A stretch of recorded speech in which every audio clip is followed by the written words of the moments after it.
L'art de la parole.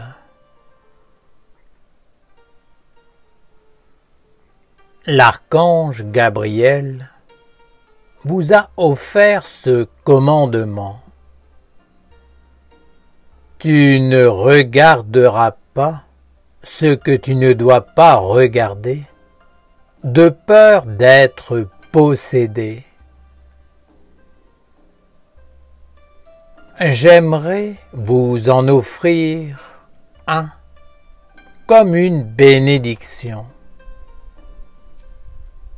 Sois vigilant lorsque tu parles et écoute-toi prononcer la parole de façon à ne pas fermer les portes en toi et autour de toi.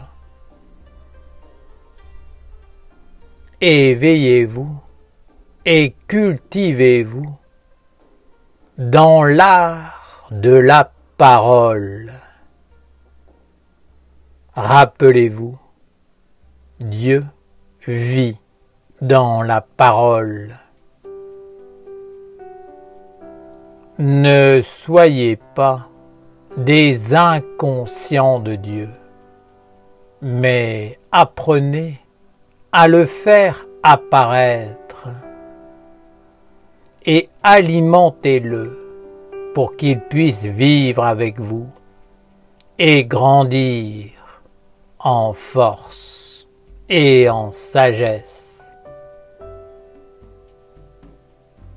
Servez-vous de cette belle opportunité du culte de la lumière et de la récitation des psaumes pour vous entraîner et vous éduquer dans cet art magique de parler.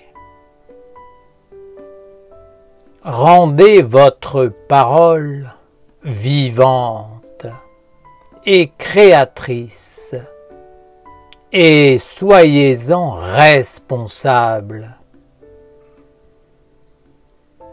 Ne soyez pas de ceux qui pensent que la parole est un outil sans vie, sans importance, sans dignité, qui peut être mis au service de la médiocrité et de la laideur. La parole est un don de Dieu et de son intelligence, de sa majesté. La parole est Dieu, car il s'est donné lui-même. Prendre soin de la parole, c'est prendre soin de Dieu et de la vie belle, intelligente et riche. La parole est aussi puissante que la pensée et que l'acte. Elle est le médiateur à l'image de l'homme entre le ciel de l'intelligence et la terre du corps. Si tu piétines une fleur et que tu l'arraches pour la jeter, c'est que ta pensée n'est pas éclairée dans la vision juste et subtile de la vie.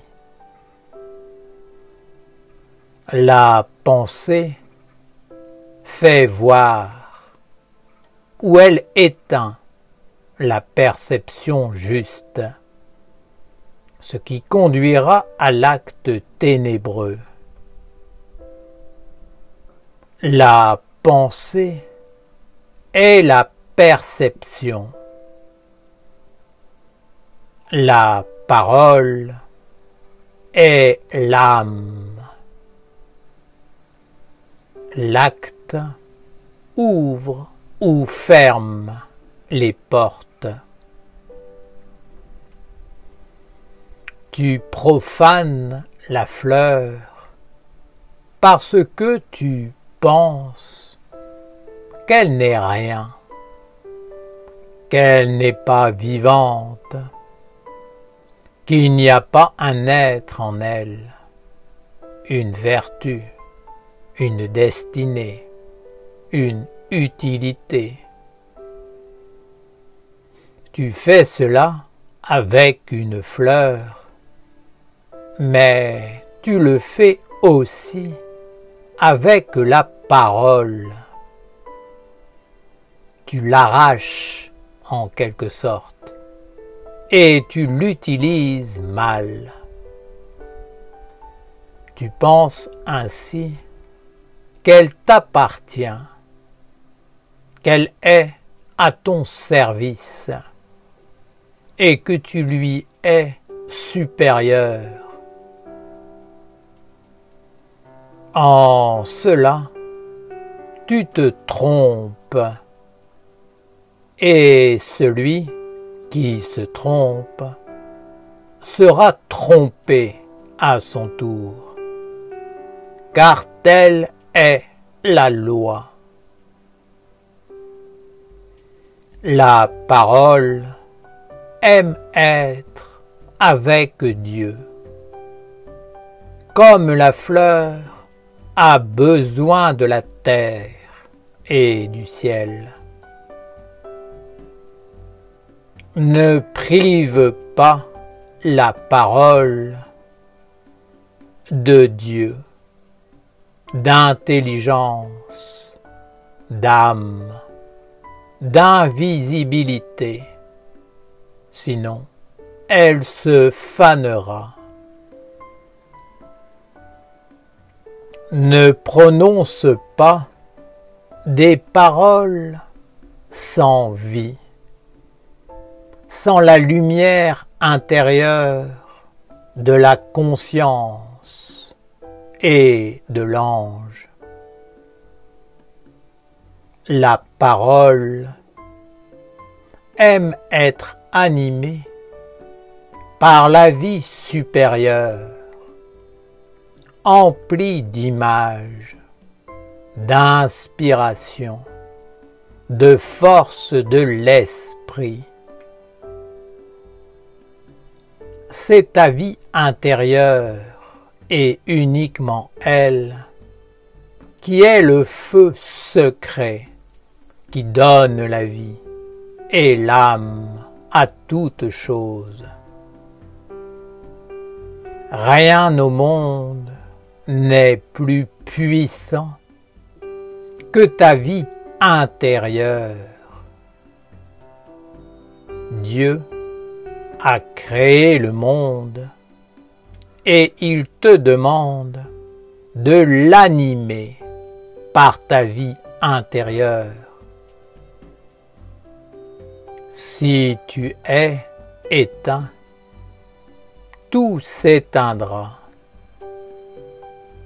Si tu es avec un ange, tu feras apparaître Dieu par ta perception, ta parole, des actes créateurs et fécondants. Ne prononce pas de paroles stériles, vides de sens, d'intelligence, qui ne transmettent rien, qui sont privées du feu sacré. La parole est essentiellement un acte magique qui est créateur, invocateur et fécondant du futur. Étudie la parole sous cet angle et forme-toi un corps d'expérience et de conviction afin de prendre soin du don de Dieu. Apprends à analyser la parole, à la peser, à la percevoir, à percevoir l'âme, la force, l'influence qui est derrière.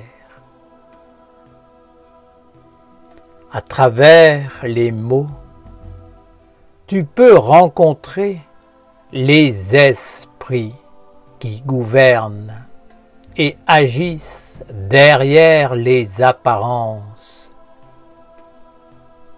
Tu peux même agir sur eux si tu es conscient de cette science et de cette subtilité des mondes. Lorsque tu parles, c'est un monde qui apparaît.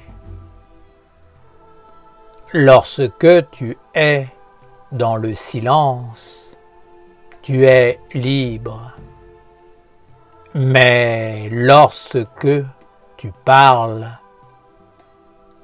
le choix est fait et les mondes autour de toi commencent à s'activer afin de réaliser la parole en acte,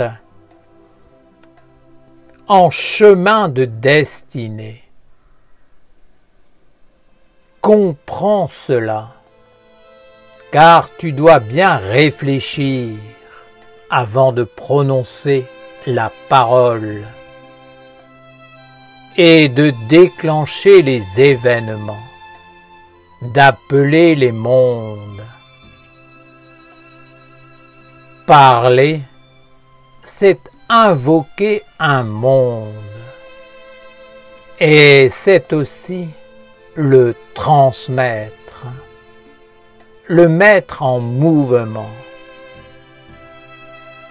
Communiquer, c'est transmettre quelque chose à l'autre. Si tu as dit un secret, comment fais-tu ensuite pour le cacher de nouveau? Ce qui est dit, et rien ne peut plus l'enlever. La parole prononcée existe par elle-même et elle poursuit son chemin de destinée à travers des affinités, des existences et des alliances. L'homme inconscient pense que la parole est une distraction, un amusement, un moyen de passer le temps, de combler un vide, ou alors un instrument pour jouer avec les autres, les abuser, les fasciner, paraître ce que l'on n'est pas, briller, se mettre en valeur. Mais comprends que de telles attitudes font partie des méandres et du néant de la vie. C'est un chemin d'inconscience et de perdition. Parler est un acte qui a de la valeur. J'aimerais que la nation essénienne prenne conscience de cette vérité et approfondisse cette question avec conviction et bonheur de vivre mieux. Une mauvaise façon de parler apporte la ruine et peut conduire en enfer. La parole peut invoquer les mondes et les rendre vivants, agissants. Si tu appelles la médisance, elle fera en sorte que tu appartiennes à son royaume, à son atmosphère, et elle sera heureuse de te compter parmi ses sujets. Tu seras alors sur un chemin de souffrance et de destruction. Bien sûr, il est possible de traverser ces mondes, de les vaincre et de devenir plus fort. Mais c'est un chemin difficile qui nécessite des prédispositions. Il y a des êtres qui sombrent dans la médisance sans jamais pouvoir en sortir par eux-mêmes. Ils doivent attendre qu'un libérateur vienne. Un libérateur est un être qui va payer pour les autres. Mais cela nécessite une grande sagesse, une grande force et une maîtrise de l'économie. Je vous déconseille d'être médisant, car vous ne savez pas ce qui peut se produire. Peut-être que les êtres contre qui vous parleriez vont souffrir, et peut-être que les mondes supérieurs vont décider de fermer les portes pour vous. Je vous le dis, il y a des paroles qui ouvrent et d'autres qui ferment les portes de la destinée.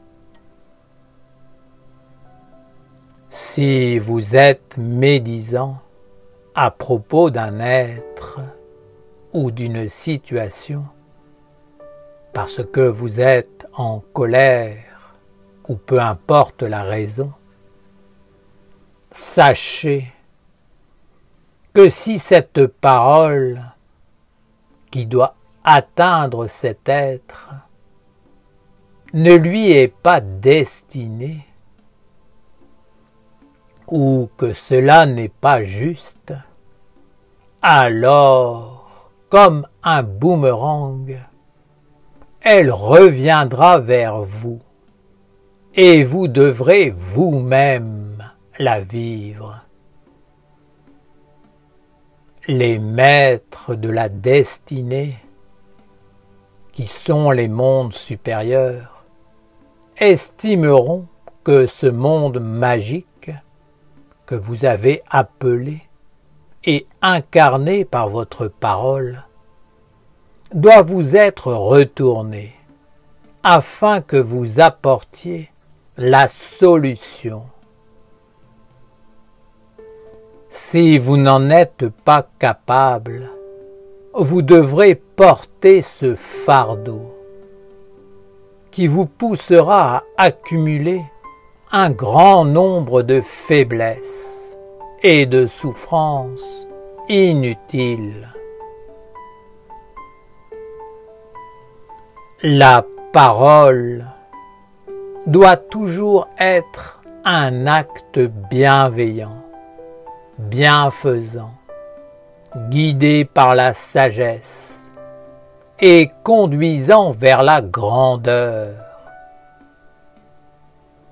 La médisance, la méchanceté, l'humiliation ou l'invocation des contre-vertus ne sont pas souhaités et souhaitables.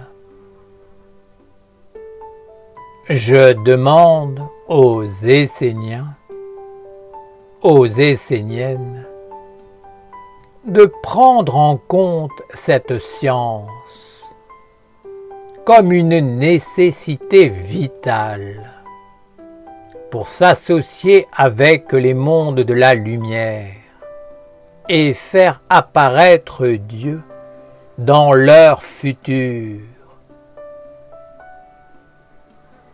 Organisez-vous pour que ce psaume soit honoré et mis en œuvre d'une façon croissante à travers les années. Rappelez-vous et constatez par vous-même, la parole est créatrice. Elle peut enfanter la lumière ou instaurer le règne du mensonge et des ténèbres. Vous avez tellement été dans l'inconscience et dans l'asservissement que maintenant c'est devenu une habitude d'utiliser la parole comme bien d'autres choses, juste pour se sentir vivre, pour exister, avoir l'impression d'être vivant et de partager quelque chose. Que cela soit stérile n'a plus d'importance, car l'humanité s'est tellement engagée sur un chemin sans âme et sans sens que maintenant elle est dépendante du monde qu'elle a invoqué malgré elle et qui la gouverne. La vie de l'homme est simple. Il doit allumer en lui la lumière des mondes supérieurs et ensuite il doit prononcer à l'extérieur de lui des paroles de sagesse afin de faire apparaître et vivre Dieu dans tout ce qu'il rencontre. C'est à l'homme de faire cela par son propre feu intérieur, sa propre force alimentée à la source du monde et de l'intelligence angélique. Père Auriel, comment faire pour nous libérer de cette magie qui nous colle à la peau et qui nous asservit?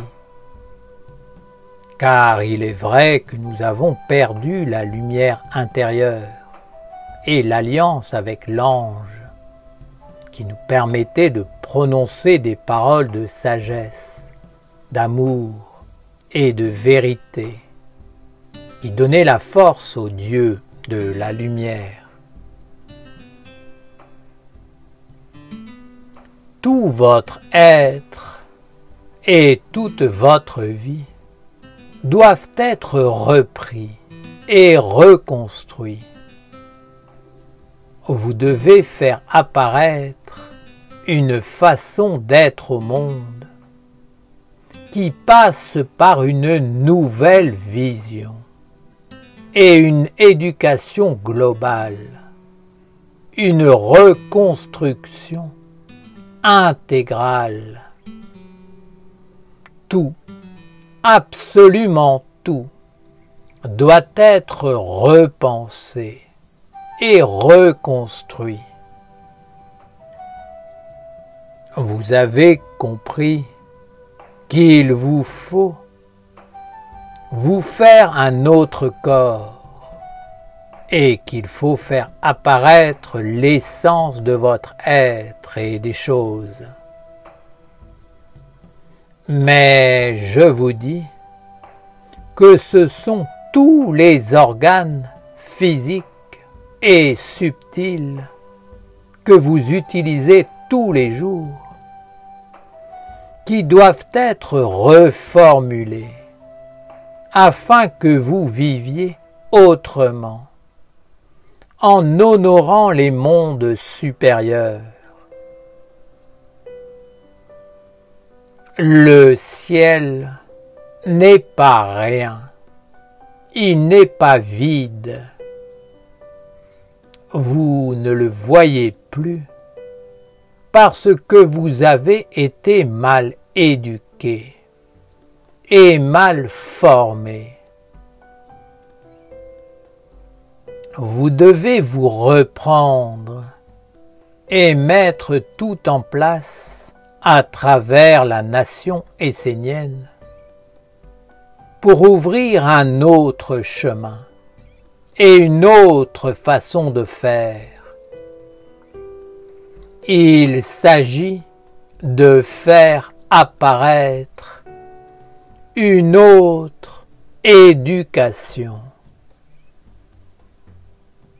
Si vous n'êtes pas éduqué dans le sens de maîtriser les organes qui vous constituent, afin de faire triompher l'intelligence et la beauté, alors, même si vous êtes béni, même si vous avez la protection d'un monde supérieur, vous ne pourrez pas vivre conformément, la mettre en œuvre dans votre vie, par vos actes quotidiens, votre vision de la vie et votre parole.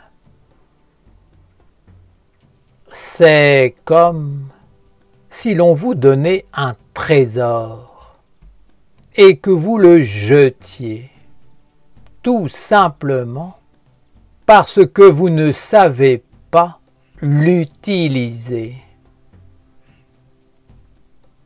Je vous le dis, absolument tout doit venir du feu intérieur et doit apparaître de votre vie intérieure. Votre vie intérieure est la source du savoir qui illumine et de la créativité qui donne une âme. À l'intérieur de vous, il y a le vivant.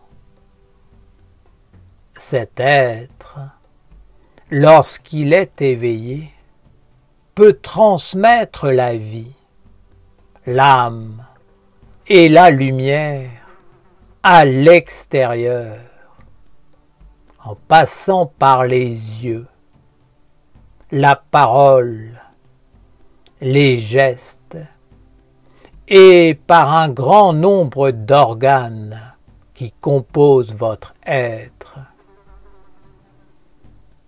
Si vous êtes vide à l'intérieur, vous devenez les médiums, les instruments d'un monde inconscient qui vous utilise non pas pour faire apparaître la lumière divine, mais pour banaliser, pour cultiver l'indifférence, ce qui éteint la lumière et la vie. Vous devez utiliser la vie et vos organes dans le seul et unique but de renforcer et de faire grandir Dieu la lumière. Je ne vous dis pas comment faire, puisque vous le savez au plus profond de vous. Mais je vous donne le conseil de ne plus invoquer les contre-vertus à travers vos énervements, vos mécontentements ou votre vision sombre de la vie et du monde. Apprenez à vous unir à vos anges et à être des créateurs pour le feu de votre vie intérieure et par l'alliance consciente, vivante et concrète avec les mondes supérieurs. Que vos pensées, vos paroles et vos actes ne fassent que faire apparaître Dieu en tout et lui rendre hommage. Ceci n'est pas un chemin de spiritualiste utopiste, mais réellement un acte de magie, un acte qui glorifie la religion éternelle de Dieu. Jamais un spiritualiste ne voudra entrer dans la rigueur d'une discipline et d'un travail sur soi en vue de se transformer.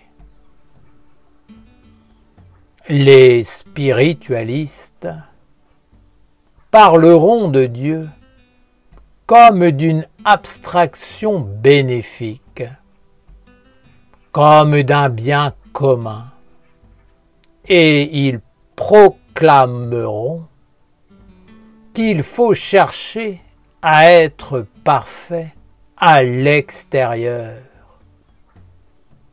Jamais ils ne parleront de cet être intérieur, car celui-là est réel. Il n'est pas un semblant.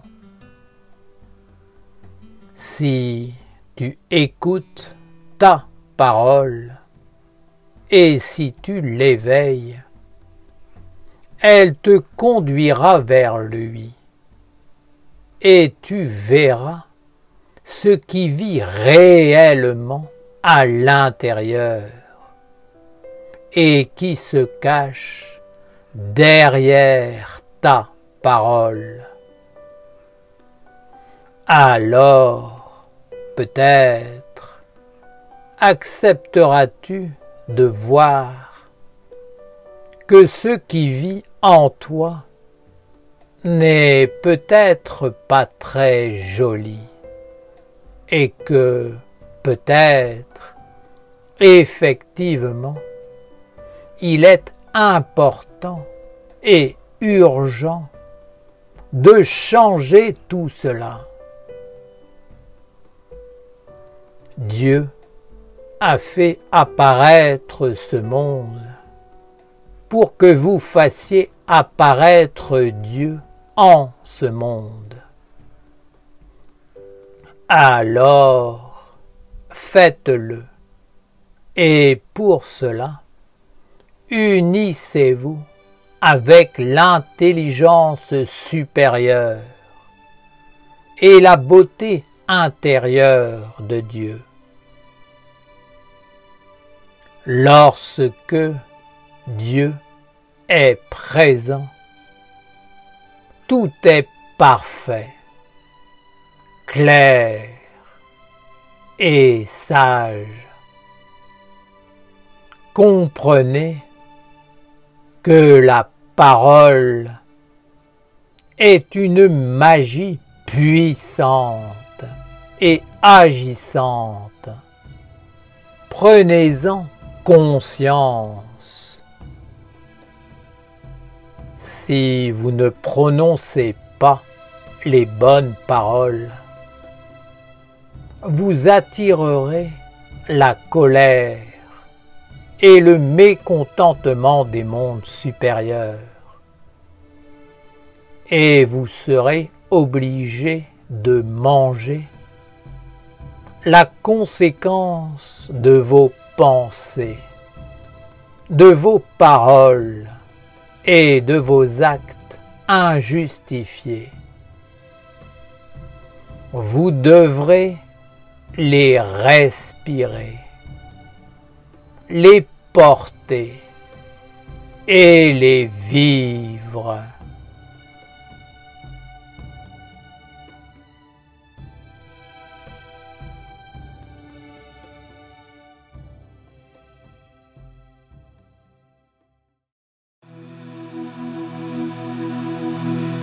On est bien peu de choses et mon ami la rose me l'a dit ce matin. À l'aurore je suis née, baptisée de rosée, je me suis épanouie, heureuse et amoureuse, au rayon du soleil, me suis fermée la nuit, me suis réveillée vieille. Pourtant j'étais très belle, oui, j'étais la plus belle des fleurs de ton jardin.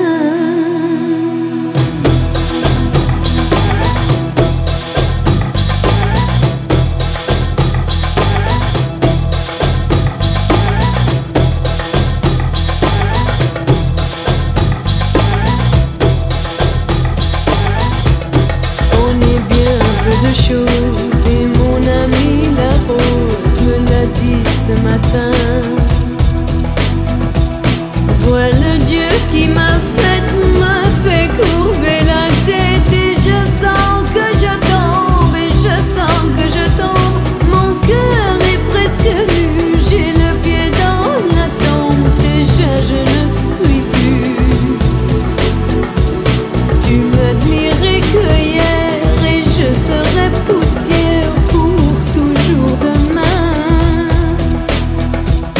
On est bien peu de choses et mon ami la rose est morte ce matin.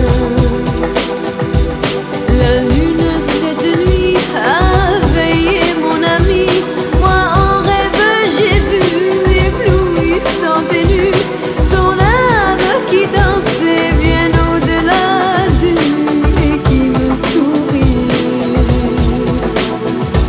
Crois celui